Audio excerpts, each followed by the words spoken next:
नमस्कार साथियों, Sunday comments में आप सभी का स्वागत करता हूं। ये हमारा संडे कमेंट्स का दूसरा वीडियो हो आज का। मैंने बताया था कि ज़्यादा लंबा वीडियो बन जाता है, इसलिए मैं सेकंड वीडियो भी बनाऊंगा। अब मैं जस्ट उसके बाद वीडियो बना रहा हूं। तो हमारा ये 9वां जो प्रश्न है, 9वां नंबर का, आप यहाँ पर देखिए, ये ST SC OBC 5% छूट है या नहीं, या देंगे या नहीं। तो साथियों, मैं एक बात आपसे क्लियर कहना चाहूँगा, यदि आपको खुद पे भरोसा है या खुद इस बारे में समझते हो, थोड़ी सी समझदार हो, तो ही मेरे बातों को समझना।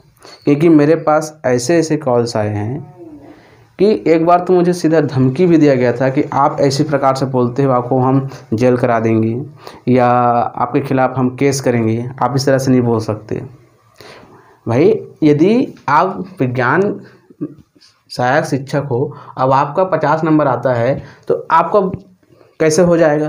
मैंने उसका नंबर बहुत कम था जिस आदमी को मैंने बताया था, तो मैं बोला था संभव नहीं है। मैं कभी नहीं बोलता नहीं होगा, संभव नहीं है। 50 नंबर तक किसी के नहीं जा सकता, क्योंकि 50 नंबर वाले कम से कम 15,000 20,000 रैंक में हैं, 15,000 से ऊपर ही होंगे मेरे ख्याल से। तो इसका तो हो ही नहीं सकता। तो इसका ये कहना था, मैं बहुत पहले की बात कर रहा हूँ, यदि हो जाता है तो मैं आपको देख लूँगा, आप गलत जानकारी दे रहे हो, हम मर भी सकते हैं, इस टाइप का। तो सॉरी, मेरा कहना यदि गलत हो तो। अभी बीच में भी आप आया था कि यदि मैं बोल दूँ नोटिफिकेशन के आधार पर 5% की बात कहीं नहीं गई है तो नहीं लूँगा, ऐसा बोल देता हूँ तो मुझ पर चढ़ाई हो जाएगा और मेरे कुछ भी कर सकते हैं। मतलब इस प्रकार से, मतलब कई लोग जो है बहुत ही सेंसिटिव है, वो अपने भविष्य के बारे में बहुत ज़्यादा मतलब मेहनत कर रहे हैं, फिर भी उसका क्रमांक अच्छे आए हैं, लेकिन कुछ कारणवश उसका परसेंट कम हो चुके हैं, 50% से कम, उनको बहुत चिंता है। तो साथियों, आपको एक बात कहना चाहूँगा, यदि मुझे पूछते हो तो ST SC OBC को 5% छूट मिलना ही चाहिए। और इस बारे में मैंने संघ से बात किया, उससे चर्चा किया कि इस बारे में क्या हो रहा है। तो उन्होंने कहा कि हमने शिक्षा मंत्री को इस संबंध में जानकारी दे चुके हैं और मंत्रालय को इस बारे में लिखित जानकारी शिक्षा मंत्री द्वारा दिया जा चुका है कि 5% छूट दिया जाए। तो मेरे ख्याल से 5% छूट के बारे में बिल्कुल जो है निर्णय लिए जाने की पूरी संभावना है। तो 45% जिसका है सेकंड डिवीज़न, उसको पात्र करने की ऐसा मुझे चांस है। एक साथी मेरा मतलब ये कमेंट्स किया है, फिजिक्स में 300 मतलब जनरल और OBC मिला के 356 पोस्ट, जनरल और OBC मिला के, और पात्र है 310, तो क्या सेकंड वेरिफिकेशन आएगा। तो यदि इसके आधार पर पूछ रहे हो तो 100% जो है सेकंड वेरिफिकेशन के लिए लिस्ट आएगी ही आएगी, यदि ये बोल रहे हो तो। लेकिन आएगी तो केवल OBC के लिए, और इसके अंतर्गत कोई जनरल भी है, इसके अंतर्गत मतलब जनरल का पोस्ट खाली है तो जनरल के भी आ सकता है, यदि जनरल का पोस्ट उसमें आता है तो, और नहीं आता है तो मुश्किल है। भर्ती से संबंधित कोर्ट में लंबित, देखो भर्ती से संबंधित वर्ग 3 की बात करें तो वर्ग 3 में 2 केस अभी लंबित है, आपके कला वाले का और स्थानीय भर्ती का।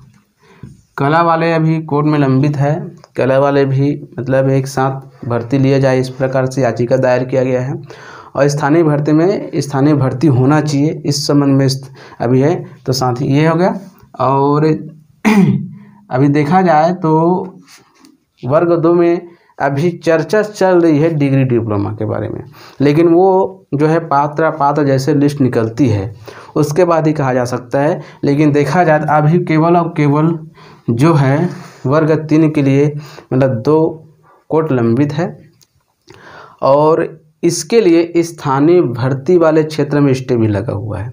लेकिन जो मैदानी एरिया है उसको में कोई प्रभाव नहीं पड़ने वाला है, उसका भर्ती भी हो जाएगी, कोई इसमें प्रभाव पड़ने वाला नहीं है। जिसका वेरिफिकेशन हो चुका है स्थानीय भर्ती के लिए मतलब मैदानी क्षेत्र, उसको कोई प्रभाव पड़ने वाला नहीं है, उसकी भर्ती आराम से होगी, एक कोर्ट चलता भी रहेगा। तो यदि ये केवल इस पर है, कहा जा रहा है कि ये एक केस हार चुके हैं, दूसरा केस और डाला गया है, तो मेरे ख्याल से ये तो मतलब खारिज होने की पूरी संभावना है इसका। PH वालों का मेडिकल, तो हाँ बिल्कुल PH वालों का भी मेडिकल होगा, ज़रूरी नहीं है कि केवल सब मतलब आप लोगों का ना हो तो पीएच वाला का भी मेडिकल होना तय है, मेडिकल होना ही है। और डिग्री डिप्लोमा पात्र होंगे या नहीं, तो साथियों इस संबंध में मैं कुछ नहीं बोल सकता। डिग्री डिप्लोमा बहुत ही पेचीदा केस है कि होगा क्या, इस बारे में कुछ नहीं बोल सकता। बीएड प्लस 45%, बीएड प्लस 45% में यदि इसको लागू करते हैं तो ये क्या हो जाएगा, पात्र हो जाएंगे। लेकिन अभी तो मुश्किल लग रहा है, लेकिन ये होने के साथ साथ ये बिल्कुल मतलब ये वाला बिल्कुल पात्र हो जाएंगे। व्याख्याता का अंतिम सूची, साथियों व्याख्याता का अंतिम जो सूची है, अंतिम वरीयता सूची है, फाइनल जो लिस्ट है, मेरे ख्याल से सब चीज़ हो चुका है इसका। तो सितंबर और अक्टूबर में पूरी मतलब इसका अंतिम सूची निकल जाना चाहिए अक्टूबर तक। अक्टूबर में यदि सरकार की मंशा है भर्ती करने की तो बिल्कुल आप समझ लीजिए कि अक्टूबर तक अंतिम सूची निकल जाना चाहिए इनका। यदि उसके बाद लेट होता है तो उसकी मंशा और मैं नहीं बोल सकता, क्योंकि अभी कोरोना काल चल रहा है तो कब क्या हो जाता है कुछ समझ नहीं आता। अभी तो यह कहा जा रहा है कि सितंबर तक स्कूल नहीं खोला जाएगा। अब आपको पता है कि साफ साफ निर्देश दिया गया है कि जब तक स्कूल नहीं खुलेगी तब तक की नियुक्ति नहीं दी जाएगी। तो स्कूल खुलने पर ही दिया जाएगा। तो स्कूल कब खुलेगी, अभी तो लॉकडाउन की स्थिति चल रही है, बहुत ज़्यादा कोरोना मतलब टेस्ट होने के साथ साथ कोरोना वायरस निकल रहा है। तो ऐसे बहुत सारे पेचीदा मैंने इस वीडियो में सरल तरीके से केवल और केवल आपके कमेंट्स का उत्तर देने के उद्देश्य से बनाया है। यदि आपको और कोई जानकारी चाहिए तो आप मुझे कॉल कर सकते हैं या कमेंट्स कर सकते हैं। मैं एक वीडियो और बनाऊंगा जहां पे मैं एक बार पुनः इसी प्रकार से सामने आकर के स्टाइपेंड शब्द और भर्ती से संबंधित चर्चा करेंगे। यदि आप मेरे वीडियो आपको अच्छा लगा तो प्लीज़ लाइक कमेंट एवं शेयर अवश्य करें। एक चीज़ बताने के लिए भूला हूँ मैं कि एक साथी मुझे पूछा था कि सर पात्र लिस्ट निकलने के बाद दावा पत्ती होने के बाद आगे क्या होगा। तो साथियों आगे जो है दावा पत्ती के बाद जो है एक लिस्ट निकलती है अंतिम सूची। ये अंतिम सूची के बाद जो है या तो आपको काउंसलिंग में बुलाते हैं या डायरेक्ट पोस्टिंग देते हैं। तो ये आपका अंतिम सूची इसलिए बन जाता है, इसके आगे और कोई सूची नहीं निकाली जाती, इसलिए इसको अंतिम सूची भी कहा जाता है, या इसको वरीयता सूची मतलब अंतिम वरीयता सूची फाइनल लिस्ट भी कहा जाता है।